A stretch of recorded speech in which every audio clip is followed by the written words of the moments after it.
അപ്പോൾ നമ്മുടെ സ്വഭാവത്തിന്റെ ഭാഗമായി നമ്മൾ ഇതിനെയൊക്കെ മാറ്റിയാൽ നമ്മുടെ പ്രിയോറിറ്റീസ്, നമ്മുടെ മുൻഗണനകൾ, ലോകത്തിൽ വിജയിച്ച ഒരുപാട് ആൾക്കാരെ നമ്മൾ പരിശോധിക്കുമ്പോൾ അവരുടെ പ്രിയോറിറ്റി, അവർ എന്തിനൊക്കെയാണ് പ്രഥമ പരിഗണന കൊടുത്തത് എന്നതാണ് അവരെ പല മേഖലകളിലും വിജയിപ്പിച്ചിരിക്കുന്ന പ്രധാനപ്പെട്ട ഘടകങ്ങൾ. എന്തിനൊക്കെയാണ് അവർ കൊടുത്ത പ്രഥമ പരിഗണനകൾ. നമ്മൾ വിജയിച്ച ഒരുപാട് ആൾക്കാരെ എടുത്തു വെച്ച് നോക്കിയാൽ അവരുടെ കുടുംബത്തിന് ആസ് എ സോഷ്യൽ ബീയിങ്, ഒരു സാമൂഹിക ജീവി എന്ന രീതിയിൽ നമ്മുടെ കുടുംബത്തിന് നമ്മൾ പ്രാധാന്യം കൊടുക്കുന്ന ആൾക്കാർ, ജീവിതത്തിൽ ഒരുപാട് വിജയിച്ച ആൾക്കാരെയൊക്കെ കണ്ടപ്പോൾ, വിജയിക്കുക അല്ലെങ്കിൽ സക്സസ് എന്ന് നമ്മൾ പറയുന്നത് തന്നെ, ഒരാൾ വിജയിച്ച ഒരു വ്യക്തി എന്ന് നമ്മൾ പറയുമ്പോൾ തന്നെ ഈ പറഞ്ഞ 5 കാര്യങ്ങൾ ഏതേതളവിൽ അവർ പാലിക്കപ്പെട്ടിട്ടുണ്ട്, ഈ 5 കാര്യങ്ങളോട് അവർ എത്ര ശതമാനം ആത്മാർത്ഥതയുള്ളവരായി തീർന്നിട്ടുണ്ട്, അതിനെ അടിസ്ഥാനമാക്കിയാണ് അവർ ഓരോരുത്തരും വിജയിച്ചതായി നമ്മൾ കണക്കാക്കുന്നത്. വ്യക്തമായ ഉദാഹരണങ്ങൾ ഞാൻ ഇതിനു ശേഷം പറയുമ്പോൾ നിങ്ങൾക്കത് കൂടുതൽ മനസ്സിലാകും. അപ്പോ കുടുംബത്തിന് പ്രാധാന്യം കൊടുക്കണം. അതുപോലെ അയാളുടെ ആരോഗ്യത്തിന് അയാൾ എത്രത്തോളം പ്രാധാന്യം കൊടുത്തിട്ടുണ്ട്.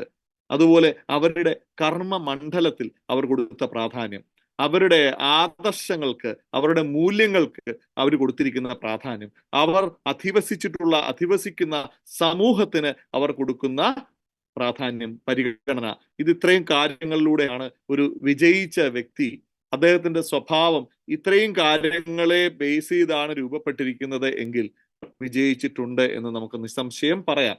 ഇതിലേതെങ്കിലുമൊക്കെ കുറഞ്ഞിട്ടുണ്ടെങ്കിൽ അവരെ നമ്മൾ ഏറ്റവും മികച്ച വിജയം കൈവരിച്ച ആൾക്കാരുടെ ഗണത്തിൽ പെടുത്തില്ല. ശരിയായിരിക്കും, അവർ പ്രശസ്തരായിരിക്കാം.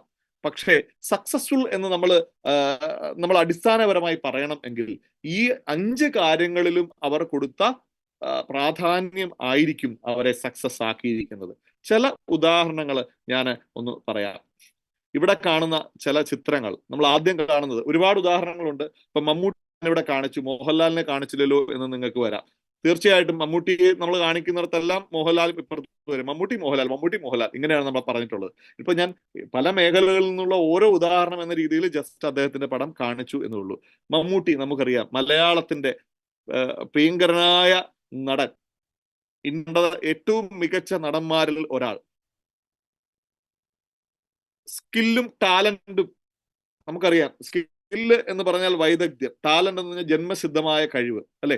മമ്മൂട്ടി ഒരു ടാലന്റഡ് ആർട്ടിസ്റ്റ് എന്നതിനേക്കാൾ ഒരു സ്കിൽഡ് ആർട്ടിസ്റ്റ് എന്ന് പറയാനാണ് എനിക്കും ഇഷ്ടം. അദ്ദേഹവും അങ്ങനെ തന്നെയാണ് പറയുന്നത്. അദ്ദേഹത്തെ നിരൂപകരും ഒക്കെ അങ്ങനെയാണ് അത് വിശേഷിപ്പിക്കുന്നത്. കമ്പയർ ടു മോഹൻലാൽ ജന്മസിദ്ധമായ കഴിവുകൾ ഉള്ള ആളാണ് എന്നാണ് പറയുന്നത്. മമ്മൂട്ടി പക്ഷേ സ്കിൽഡ്, തനിക്ക് കിട്ടിയ കഴിവിനെ അദ്ദേഹം തേച്ചൊരച്ച് മിനുക്കി തൻ്റെ കർമ്മ മേഖലയോടുള്ള അടങ്ങാത്ത അഭിനിവേശം കൊണ്ട് വളർന്നു വന്ന ഒരാളായിട്ടാണ് മമ്മൂട്ടിയെ കാണുന്നത്. നമ്മൾ അദ്ദേഹത്തിന് ഒന്ന് പുറകോട്ട് പോവാം. അദ്ദേഹത്തിന്റെ കുടുംബത്തിൽ അദ്ദേഹം കൊടുത്ത പ്രാധാന്യം എത്രത്തോളം എന്ന്.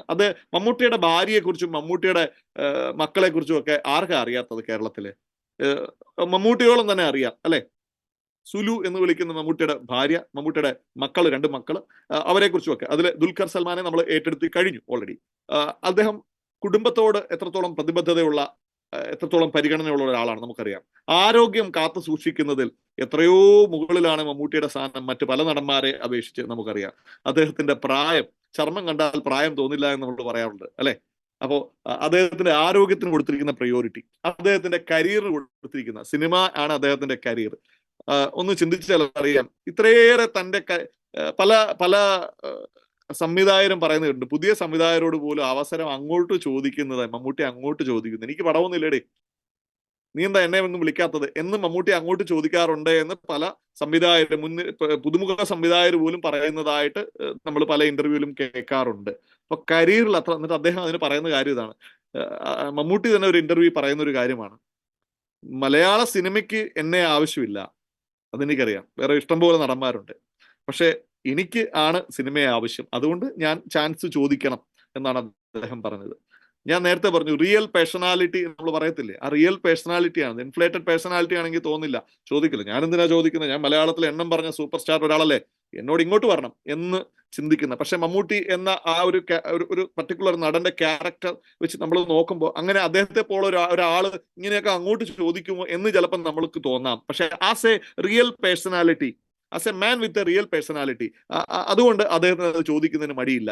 പക്ഷേ അദ്ദേഹം വഹിക്കുന്ന അദ്ദേഹത്തിന്റെ സ്ഥാനം, ഒരു നടൻ എന്ന രീതിയിലുള്ള അദ്ദേഹത്തിന്റെ ഔന്നത്യം, ഇതൊക്കെ ചാർത്തപ്പെട്ടിരിക്കുന്ന ഒരു ചിന്ത നമ്മുടെ ഉള്ളിലുണ്ടാകാം. പക്ഷെ ആസ് ആൻ ആക്ടർ അദ്ദേഹം എത്രയോ ഉയരങ്ങളിലായിരുന്നിട്ടും അദ്ദേഹത്തിന്റെ കരയിൽ കാണിക്കുന്ന ആത്മാർത്ഥത എത്രത്തോളം വലുത്. അദ്ദേഹത്തിന്റെ പ്രിൻസിപ്പിൾസ് നമുക്കറിയാം.